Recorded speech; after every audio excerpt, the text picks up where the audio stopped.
Ingatlah ketika matahari digulung. Nanti menjelang kiamat, bintang-bintang pun berjatuhan. Karena ini dianggap harta mereka yang punya nilai jual ekonomi yang cukup tinggi. Bagaimana api lava menyala-nyala bahkan ketika dia dalam air.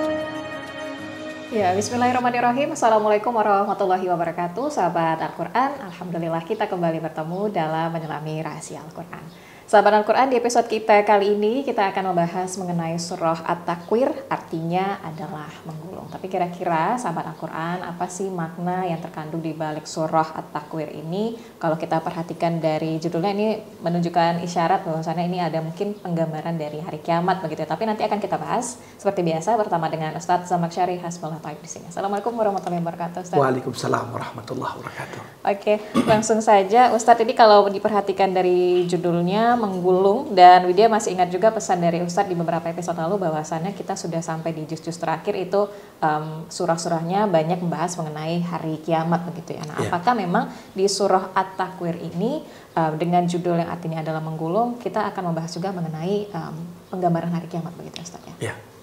Bismillahirrahmanirrahim. Alhamdulillahirabbil alamin. Wassalatu wassalamu ala asyrafil anbiya'i wal mursalin wa ala alihi wa ashabihi ajmain. Saudari Widya dan seluruh sahabat Al-Quran, surah At-Takwir, surah ke-81. Dan tentunya nama ini juga diambil dari ayat pertama dari surah ini sebagai pembuka. Ketika Allah berkata, "Idza syamsu kuwirat." Ingatlah nanti ketika matahari itu digulung. Dan tentunya deskripsi penggulungan matahari ini menggambarkan di antara peristiwa-peristiwa yang akan menyertai tatkala kiamat akan datang. Jadi tepat sekali kalau tadi disimpulkan dan diisyaratkan, surah ini juga di antara surah yang ingin menggambarkan tentang apa-apa yang nanti akan terjadi dari berbagai peristiwa, baik menyertai datangnya kiamat atau setelah kiamat datang. Dan ini akan sangat dominan nanti kita akan lihat di lebih dari setengah surah ini cerita tentang kiamat. Barulah nanti di penggal kedua dari surah ini sedikit berbicara Allah Subhanahu wa taala mengenai malaikat Jibril, Nabi Muhammad yang menerima wahyu, dan kemudian bagaimana hakikat dari misi Al-Quran itu ketika diturunkan kepada umat manusia. Oke, baik. Kalau kita langsung saja di poin pertama, yaitu mengenai dahsyatnya hari kiamat. Ini di ayat 1 sampai 14 ya Ustadz ya? Ya. Penggambarannya seperti apa Ustadz? Ya, kita tahu kiamat itu adalah momen Allah ingin tunjukkan yang kekal dan abadi, satu-satunya di alam semesta ini hanyalah Allah. Tidak ada yang abadi, tidak ada yang kekal kecuali Allah. Apa yang nampak kuat, besar, hebat di dunia belum tentu juga bisa bertahan. Ya, lihat bagaimana kokohnya gunung, lihat bagaimana besarnya matahari, lihat bagaimana segala apa-apa yang dianggap punya nilai dalam kehidupan di dunia, justru nanti menjelang akhirat terjadi perubahan yang menggambarkan betapa dahsyatnya kiamat itu, membawa perubahan-perubahan besar baik sebelum terjadinya maupun setelah kiamat datang dan pertanggungjawaban manusia setelahnya. Jadi kalau kita coba mulai dari ayat yang pertama, Allah katakan idza syamsu kuwirat. Kata iza dalam kaedah bahasa Arab itu menunjukkan satu kondisi yang pasti terjadi. Berbeda dengan kata in. In diartikan juga sama seperti iza. Jika, apabila. Ini bentuk conditional, ya, satu kondisi begini. Tetapi in itu mungkin terjadi, mungkin tak terjadi. Tapi kalau disebut dalam bahasa Arab menggunakan kata iza, maka pasti terjadi. Dan yang paling menarik, di 14 ayat pertama ini Allah menyebutkan ada 12 peristiwa yang terjadi. 6 peristiwa terjadi sebelum kiamat datang dan 6 peristiwa lainnya terjadi setelah kiamat datang. Nah, apa saja peristiwa-peristiwa yang akan terjadi sebelum kiamat datang? Kita lihat. Yang pertama apa? Ingatlah ketika matahari digulung. Pengertian digulung. Artinya ini saja seperti buat dadar atau apa ya. Nah, tapi bagaimana? Allah mengatakan matahari yang begitu besar, begitu kokoh, digulung. Ya. Dan kata-kata digulung ini menurut sebagian besar ulama mengisyaratkan bentuk dari matahari itu sendiri adalah bisa dikatakan ya bulat. Karena kata-kata kuwirat itu artinya menggulung sesuatu yang bentuknya seperti bola. Jadi ini sehingga bisa kita pahami ya isyarat-isyarat ilmiah yang ada pada ayat ini.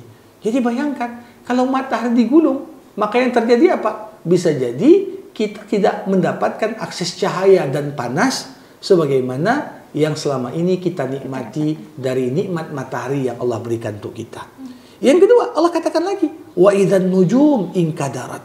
Ingatlah apabila bintang-bintang berjatuhan. Ya. Kita lihat bintang selama ini, arti bintang itu kan banyak fungsi bintang.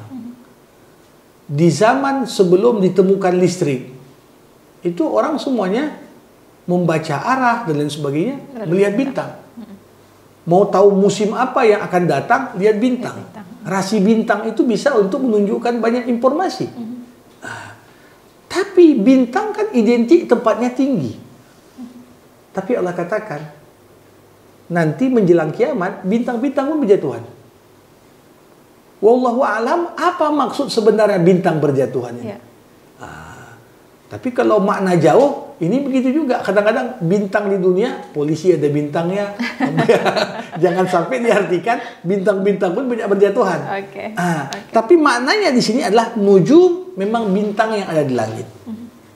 Bintang ada di langit, berjatuhan. Artinya bintang ini juga tidak lagi memberikan kebermanfaatan sebagaimana yang selama ini diberikan oleh bintang dari menunjukkan arah, memperindah langit, bahkan sebagaimana informasi dari beberapa surah sebelumnya, bintang itu adalah bagian dari mekanisme pengamanan langit dari setan tidak bisa menguping berita langit. Kemudian, wa idzal jibal suyirat. Ingatlah apabila gunung-gunung dihancurkan. Memang dari jauh pun manusia dengan teknologinya membuat terowongan, menghancurkan gunung, mengeruk tanahnya untuk dipindahkan ke tempat lain. Tapi maksud di sini adalah gunung-gunung yang fungsi utamanya sebagai pasak bumi. Ya. Hampir tidak ada gunung kecuali akan terjadi gempa di sana. Dan gempa ini yang menghancurkan gunung-gunung. Kita saja kalau dalam radius berapa kilo dari pusat gempa di dunia, kita juga bisa mengalami goncangan luar biasa. Bayangkan kalau seluruh permukaan bumi itu mengalami yang namanya goncangan. Inilah dia. Allah katakan lagi, wa idzal insyaru uttilat. Ingatlah ketika unta-unta yang bunting ditinggalkan, tak terurus. Maksudnya gimana? Ditinggalkan yang punya nih Ustaz. Ya, kita tahu bagi orang Arab saat turunnya Al-Quran, harta yang paling bernilai adalah unta betina yang sedang mengandung. Harganya itu bisa berlipat-lipat dari harga sebelumnya. Ya, kenapa? Karena ketika ada orang mau membeli, sudah dihargakan juga berapa harga anaknya di dalam rahimnya. Ya, jadi ini dianggap harta yang sangat bernilai. Makanya orang Arab itu sangat perhatian terhadap unta yang sedang bunting. Kenapa? Karena ini dianggap harta mereka yang punya nilai jual ekonomi yang cukup tinggi. Tapi ingin digambarkan, kalau sudah mulai terjadi kekacauan menjelang datang kiamat, unta bunting pun gak ada yang pedulikan. Karena dia tahu ketika nanti manusia meninggal gak dibawa harta itu. Gak dibawa harta itu. Nah, kemudian wa idzal wuhusyu husyirat. Ingatlah ketika binatang-binatang liar dikumpulkan. Kalau kita melihat sebenarnya binatang liar itu lebih banyak kebiasaannya main tunggal. Ya, kalau kita lihat singa misalnya. Ini nggak pernah jalan rame-rame singa. Singa mencari mangsanya sendiri-sendiri. Ya. Nah, kenapa? Karena dia percaya diri dengan kekuatannya.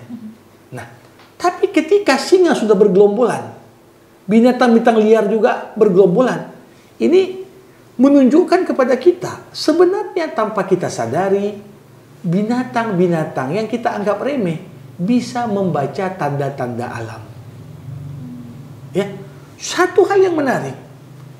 Sebelum tsunami terjadi di Aceh tahun 2004, itu monyet-monyet sudah bepergian sebelumnya dari beberapa kawasan yang dekat dengan pantai akan kena tsunami. Seakan-akan siapa yang kasih instruksi ini?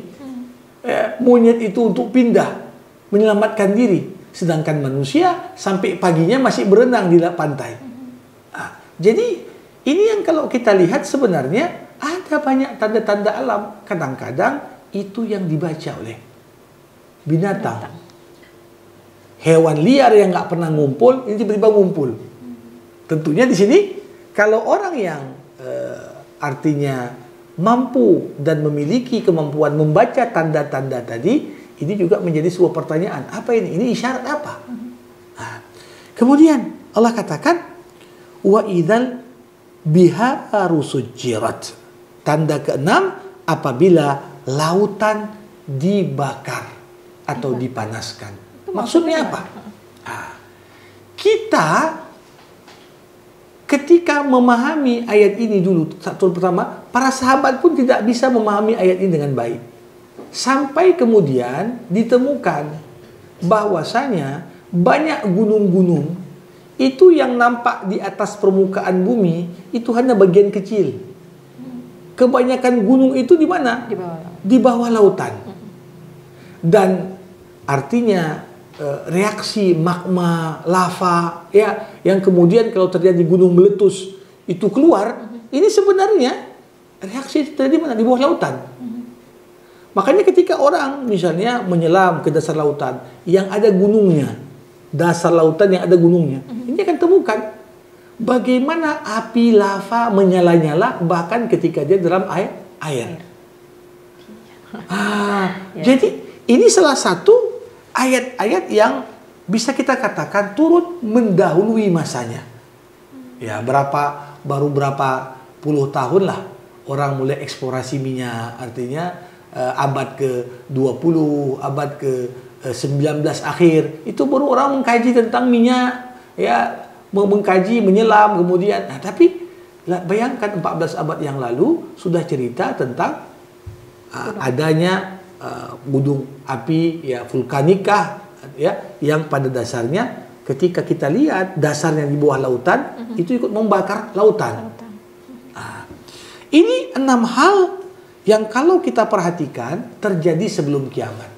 Artinya apa-apa yang disebutkan tadi ini sebelum ditiupkan sangkakala pertama. Akan terjadi matahari digulung, bintang berjatuhan, kemudian gunung-gunung itu dihancurkan, kemudian unta bunting diabaikan, kemudian hewan binatang liar juga berkumpul, kemudian kita lihat lautan pun terbakar karena adanya ini sebelum terjadi gempa yang dahsyat, ini seperti lava itu membakar air lautan di bawahnya. Oke. Ustadz, kalau di 6 ayat pertama tadi itu ini akan berlaku sampai berapa lama, Ustadz? Sampai hari kiamat itu datang? Ya, begini, secara dimensi dan periode waktu tak ada yang mengetahui secara pasti kecuali Allah. Namun dikatakan dalam banyak riwayat hadis lainnya, tanda-tanda kiamat besar apabila sudah muncul satu tanda, maka hanya dalam waktu yang singkat akan muncul sisa tanda-tanda kiamat besar lainnya. Dan dalam pandangan mayoritas ulama, tanda kiamat besar yang paling awal akan muncul adalah ketika matahari terbit dari sebelah barat. Makanya dikatakan, begitu orang terkejut, masyarakat dulu terkejut, ya matahari kok di barat? Nah, ketika itu dikatakan tidak akan diterima lagi taubat orang yang bertaubat. Jadi tetap dalam kondisi ketika sebelum tanda kiamat besar itu, gimana kondisi seorang? Kalau dia orang jahat, sampai datang kiamat tetap jahat. Kalau dia orang baik, diwafatkan Allah di periode itu sehingga tidak ikut menyaksikan dahsyatnya datang kiamat. Nah, jadi begitulah dia gambaran. Tapi terkait dengan periode waktu tentunya ini hanya Allah yang paling mengetahui hakikatnya.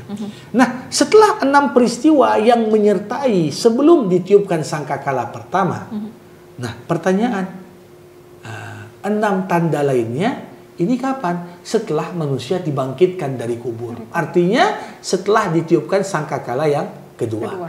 Apa saja yang terjadi? Pertama, wa idzan nufusu zuwijat. Apabila ruh-ruh dipertemukan kembali dengan tubuhnya. Kita tahu, baru disebut manusia kalau ada ruh, ada jasad.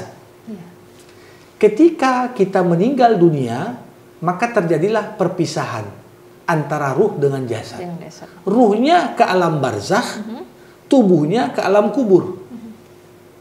Tubuhnya ditanam ke tanah, terurai bersama tanah. Tulang-tulang kita juga hancur lebur, kecuali tulang ekor.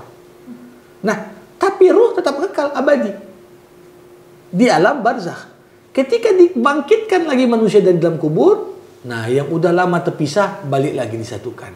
Artinya di padang mahsyar kembali manusia dibangkitkan bersama ruh dan jasadnya. Kenapa? Karena yang berbuat baik kan ruh dan jasad. Yang berbuat jahat pun ruh dan jasad. Maka tak adil kalau yang dihukum jasad saja nggak ada ruhnya. Atau dihukum ruhnya tanpa jasadnya. Nah, ini dia yang pertama. Yang kedua, wa idzal mau'udatu su'ilat bi ayyi dzambin qutilat. Nanti saat manusia dikumpulkan di padang mahsyar, anak-anak yang dibunuh ketika dia masih kecil atau masih dalam rahim sang ibu bertanya pada hari kiamat kepada ayah ibu yang membunuhnya, dosa apa kami hingga kami dibunuh? Makanya kalau kita lihat di zaman jahiliyah dulu, itu kan motivasi seorang ayah mengubur anak perempuannya hidup-hidup adalah karena si ayah khawatir nanti kalau terjadi perang antar kabilah, anakku ini dijadikan tawanan, habis itu diperjualbelikan sebagai budak. Dan kalau anak perempuanku jadi budak, membawa kehinaan bagi keluarga. Jadi dia berpikir langsung, ya daripada anak ini bawa kehinaan, bagus dari awal, ya udah dibunuh saja, biar tidak mempermalukan keluarga. Itu motivasinya. Tapi realita, kalau kita lihat dewasa ini, justru betapa jahiliyahnya orang ngubur anak hidup-hidup. Tapi di zaman yang kita anggap modern sekarang, ketika jauh kehidupan itu dari nilai-nilai ketuhanan, tahukah kita saat ini di beberapa negara jumlah angka aborsi anak-anak yang dibunuh belum sempat lahir lagi, di dalam rahim ibunya sudah disuntik atau dilakukan satu tindakan aktif untuk mengakhiri kehidupan si anak. Dalam beberapa data yang disampaikan di Amerika saja sekitar awal milenium baru, artinya 2000-an. Ya, sampai ke sebelumnya jumlah korban aborsi anak-anak di Amerika saja lebih besar daripada jumlah korban Perang Dunia Pertama dan Kedua. Jadi menggambarkan, ya ini tidak mungkin ada satu kegiatan, satu perbuatan zalim seperti ini kecuali nanti akan dimintai pertanggungjawaban. Yang ditanya siapa? Bukan ayah maknya saja, Kalau ada bidan yang membantunya ditanya juga, kenapa kau bantu? Kalau ada dokter yang membantu juga ditanya. Nah, realitas sampai saat ini, makanya Islam cukup concern terhadap hak hidup ini.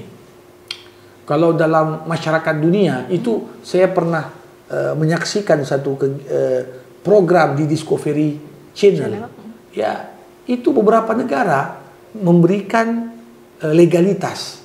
Kalau dalam misalnya diagnosa dokter, si anak itu nampak akan lahir sebagai Down syndrome, keterbelakangan mental. Dibenarkan dalam undang-undang kesehatan di banyak negara, bunuh saja anak itu. Nggak usah dilahirkan. Tapi Islam tidak. Begitu seorang anak, ya, genap usianya dalam rahim 120 hari, udah ditiupkan ruh, maka tidak boleh dilakukan aborsi di sana. Mau anak itu sakit, mau anak itu nampak di USG nggak lengkap anggota tubuhnya, tetap, karena dia sudah jadi manusia seutuhnya, udah ada badannya, udah ada ruhnya, maka harus dimuliakan kehidupannya dan tak boleh direnggut dengan cara-cara yang tidak manusiawi.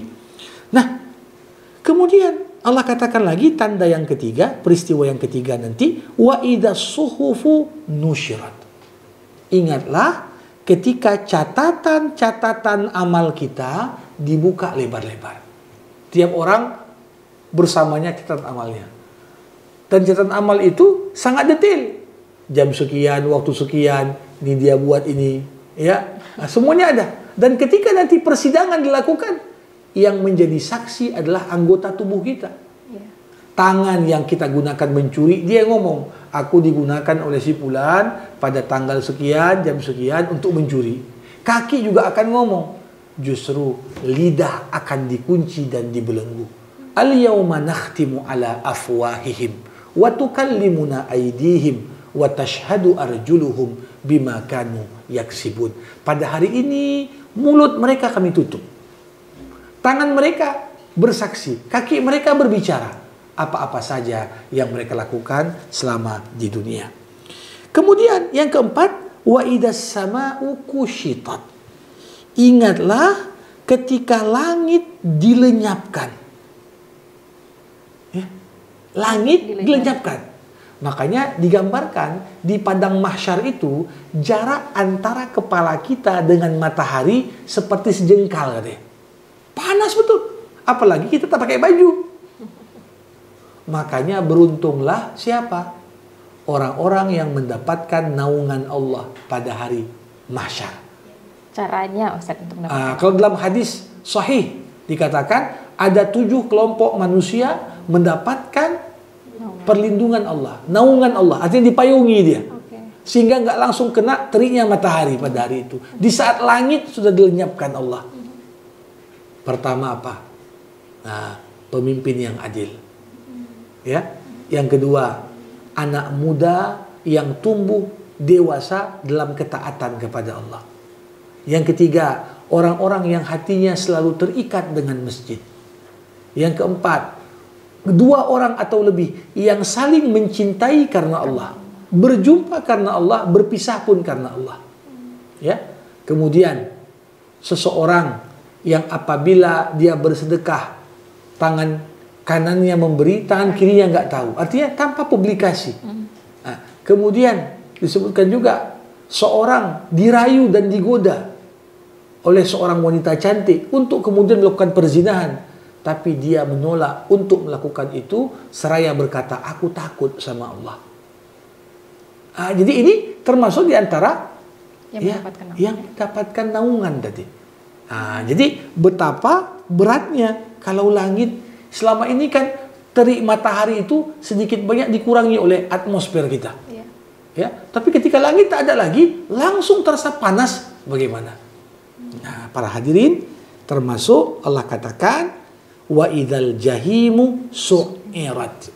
Ingatlah ketika neraka jahanam dinyalakan. Neraka jahanam dinyalakan. Nah, pertanyaannya ini seperti apakah berarti neraka sekarang belum dinyalakan atau gimana? Ini pertanyaan gaib yang tentunya kita tak bisa. Neraka dan surga sudah ada, tapi apinya udah nyala atau enggak? Misalnya, Allahu a'lam. Tapi Allah katakan begitu manusia nanti yang jelas dalam kondisi neraka itu dinyalakan untuk menerima penghuni-penghuni neraka. Barulah yang terakhir, wa idzal jannatu uzlifat alimat nafsum ma akhdarat. Ingatlah ketika surga didekatkan dan tiap orang tahu apa yang sudah dikerjakannya. Ayat ini menggambarkan kepada kita yang paling tahu kondisi kita siapa? Diri kita. Makanya sepandai-pandainya orang nipu dan berbohong, sedetik pun kita tidak bisa menipu diri kita masing-masing. Kita mungkin nipu orang bisa. Tapi sedetik pun kita nggak bisa nipu diri kita. Walaupun nampak dipuji orang, tapi kita tahu dalam hati kecil kita yang kau buat ini nggak betul nih. Nggak pantas dipuji. Nggak pantas dipuji. Maka dari itu kesucian dari hati inilah yang sangat penting untuk kita jaga, sehingga seperti dikatakan tadi, ya, tiap orang tahu bagaimana kondisinya. Nah, setelah Allah Subhanahu wa taala membuka surah ini dengan 14 ayat, bisa kita bayangkan 6 peristiwa sebelum sangkakala pertama, 6 peristiwa setelah sangkakala kedua ditiupkan. Inilah gambaran dahsyatnya kiamat itu. Iya, baik. Sebelum ditiupkan ataupun setelah ditiupkan, dua-duanya sama-sama dahsyat ya. Tadi ngebayangin aja ngeri. Ya Allah, ya Allah. Oke, baik. Ya. Kita ke poin selanjutnya, sahabat Al-Quran, yaitu mengenai sumpah Allah atas kebenaran Rasul dan juga hakikat Al-Quran. Ya. Sudah jadi kebiasaan dalam Al-Quran, Allah banyak bersumpah. Dan hak Allah untuk bersumpah dengan apapun yang diinginkannya. Tapi kita sebagai makhluk, kalau mau bersumpah, hanya boleh bersumpah dengan nama Allah, bukan yang lain. Allah bersumpah dengan waktu, Allah bersumpah dengan malaikat. Nah, di surah At-Takwir ini, Allah bersumpah dengan bintang-bintang dan benda langit. Fala uqsimu bil khunnas. Aku tak bersumpah dengan, kata Allah, bintang-bintang yang ada di langit. Al-jawaril kunnas, yang beredar dan terbenam. Ya, kalau kita mau menafsirkan apa-apa yang berkaitan dengan apa yang ada di antariksa sana, ini problemnya adalah keterbatasan ilmu manusia. Sebagai contoh, zaman sekarang kita sudah menjadi fakta ilmiah di antariksa sana ada yang namanya lubang hitam, black hole. Ya. Tapi apa hakikat black hole itu? Apa fungsinya? Manusia belum sampai ke sana. Karena mau masuk pun takut juga, gitu kan? Akses kita untuk meneliti sampai ke sana masih sangat terbatas. Nah, jadi termasuk ayat-ayat Al-Quran yang menyinggung tentang benda-benda langit, sebagian besar juga belum bisa dipahami manusia maksudnya karena keterbatasan ilmu yang kita punya. Tapi yang jelas, ketika kiamat datang, tak ada fakta dalam Al-Quran kecuali rahasianya sudah terkuat. Sekarang masih banyak yang belum kita ketahui. Nah, berarti masih ada waktu itu. Makin jangkauan penelitian manusia itu makin mendekati fakta yang ada, berarti nggak ada lagi tersisa rahasia dalam Al-Quran. Nah, jadi di sini kalau kita lihat, Allah katakan dengan sumpahnya juga, walaili idza as'as, demi malam apabila telah larut, wasubhi idza tanaffas, dan subuh apabila fajar telah menyingsing. Jadi Allah juga kembali bersumpah dengan waktu malam dan waktu fajar. Okay. Ya. Nah, apa jawaban sumpah? Selalu saya katakan, kalau kita temukan ada sumpah dalam Al-Quran, kita fokusnya kepada jawaban sumpahnya. Apa jawaban sumpah di sini? Allah katakan, innahu laqaulu rasulin karim. Quran itu adalah perkataan Jibril, utusan Allah yang mulia. Maksudnya apa?